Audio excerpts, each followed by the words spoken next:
नमस्कार, हिमाचल दर्पण live TV आप देख रहे हैं और मैं आपके साथ देवकला नेगी।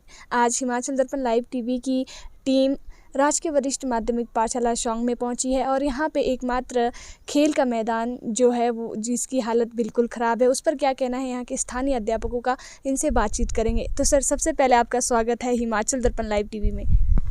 नमस्कार मैम, आप इतने दूर ऊबड़ खाबड़ रास्तों से होते हुए हिमाचल दर्पण लाइव टीवी की तरफ से हमारे विद्यालय में पहुँचे, उसका मैं आभारी रहूँगा कि आप हमारी समस्याओं को लोगों तक पहुँचाने में हमारी मदद करेंगे। जैसा कि आपने अभी कहा कि विद्यालय का एकमात्र खेल का मैदान यहाँ पे स्थित है, जिसमें हम बैठकर ये परिचर्चा कर रहे हैं।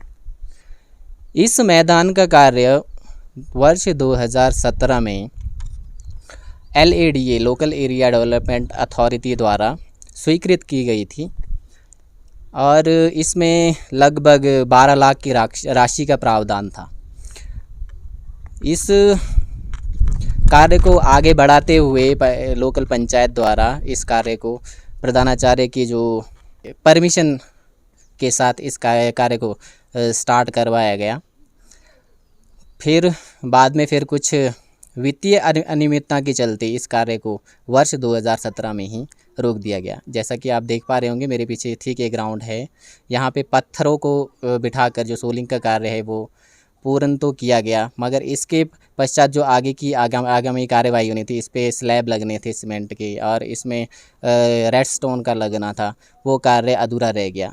ये सब किसी वित्तीय अनियमितता के कारण बताया जा रहा है कि वित्तीय अनियमितता के कारण ये ऐसा करने में असमर्थ है, इसके ग्राउंड को पूर्ण करने में असमर्थता जता रही है। इस हेतु मैंने प्रशासन के जितने भी अधिकारी है, छोटे से छोटा अधिकारी या फिर बड़े से बड़ा अधिकारी, निवेदन पत्र विद्यालय के माध्यम से हमने भेजे हैं, SMC के माध्यम से हमने भेजे हैं। इसकी सुध लेने वाला इस टाइम पे कोई नहीं है। मैं यहाँ का स्थानीय अध्यापक हूँ, इसलिए यहाँ पे मैं इस मैदान को पूर्ण करवाने हेतु इनिशिएट स्वयं की तरफ से ले रहा हूँ। तो जैसे आप बता रहे हैं कि अब आपने जो है अधिकारियों को इसका जो है वो दिया है, लेकिन उनकी तरफ से कोई नोटिफिकेशन नहीं आया क्या इसको लेकर के?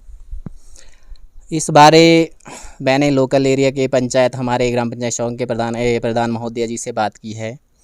इसके पश्चात मैं उपायुक्त किन्नौर श्री आबिद हुसैन सर के पास भी इस को लेकर, इस जो समस्या को लेकर पहुंचा था, तो उन्होंने आगामी कार्यवाही का हवाला देकर यहाँ पे कुछ अंकेशन होना था इस कार्य का, वो जो पूर्ण हो चुका है। इस बाबत इन्होंने कार्यवाही भी चलाई है, पर मैं चाह रहा हूँ कि जो वर्ष 2017 से लेकर अभी 2022 तक जो 5-6 साल का जो पीरियड रहता है, वो हमारे जो बच्चों का जो काले वर्षों के रूप में निकला है खेल के प्रति खास करके। यहाँ पे मैं आपको बताना चाहूँगा, स्थानीय जो GSW कंपनी यहाँ पे छोलतू में स्थित है, यहाँ पे बॉक्सिंग सेंटर चलाती है। साढ़े 4 बजे से 6 बजे तक उनका कार्यक्रम रहता है और वह यहाँ पे वो छात्रों को बहुत अच्छी सुविधाएं प्रदान कर रहे हैं, मगर उन विद्यार्थियों को यहाँ पे दौड़ने से लेकर, रनिंग से लेकर, उनके जो एक्सरसाइजेज़ हैं उनको करने में काफ़ी दिक्कतों का सामना करना पड़ता है। तो इस बाबत मैंने सभी को सुझाया था, SMC के माध्यम से बोल लीजिए, चाहे प्रधान जी के माध्यम से बोल लीजिए, तो आगे की कार्यवाही चली है। मैं इतना प्रशासन से इतना कहना चाहूँगा, जो कार्यवाही चली है उसको इतना मध्यम रूप से ना करके थोड़ी उसमें गति ला करके, उसको तेज़ करके इस ग्राउंड के कार्य को पूर्ण करने की कृपा करें। 2 हाथ जोड़कर मेरी प्रशासन के लोगों से यही विनती रहेगी।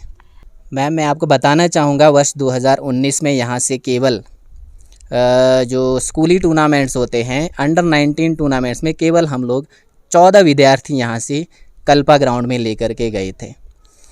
तो यहाँ पे ग्राउंड की फैसिलिटी तो नहीं थी उस वक्त। पूरब के हमारे जो DP है करमचंद जी एवं मैंने इनिशिएट लिया, यहाँ से हमने विद्यार्थी 13-14 दिनों के लिए कल्पा में मोबाइल कैंप हेतु ले गए और 14-15 दिन वहाँ पे मोबाइल कैंप चलाया, यहाँ पे मैदान के ना होने पर।